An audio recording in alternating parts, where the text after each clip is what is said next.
मेंढक और बैल की कहानी। एक मेंढक अपने 3 बच्चों के साथ जंगल में नदी किनारे रहता था।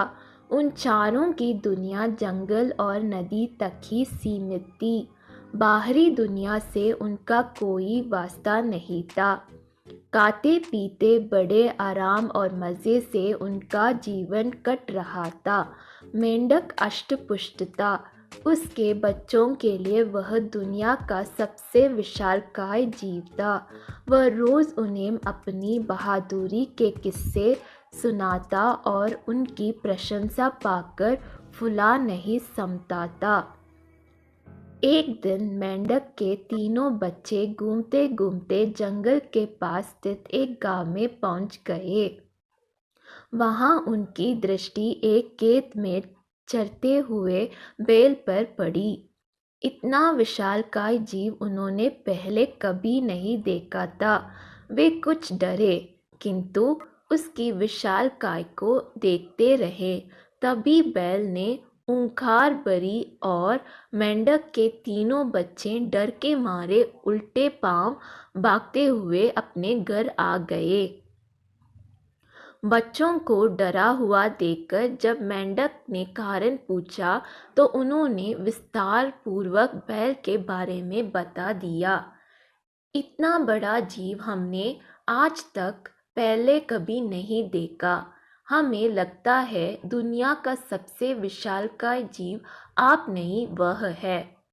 अपने बच्चों की बात सुनकर मेंढक को बुरा लगा। उसने पूछा, वह जीव दिखने में कैसा था?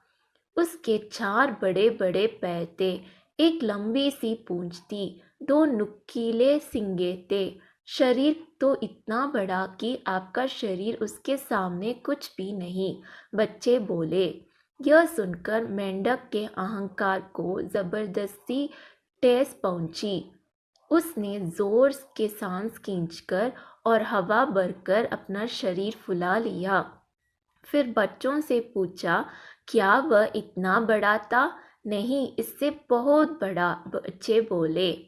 मेंढक ने थोड़ी और हवा भरकर अपना शरीर और फुलाया। क्या इतना बड़ा? नहीं नहीं, और बड़ा। मेंढक ने जंगल के बाहर कभी कदम ही नहीं रखा था।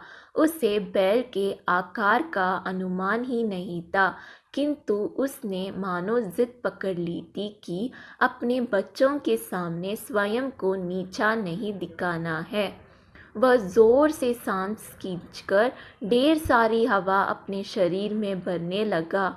उसका छोटा सा शरीर केंद्र के समान गोल हो गया, किंतु इतने पर भी वह नहीं रुकी। उसका शरीर में हवा भरना जारी रहा। उसने इतनी सारी हवा अपने शरीर में भर ली कि उसका शरीर वहाँ संभाल नहीं पाया और फट गया। अपने अहंकार में मेंढक के प्राण पखेरु उड़ गए। सीख: अहंकार पतन का कारण है।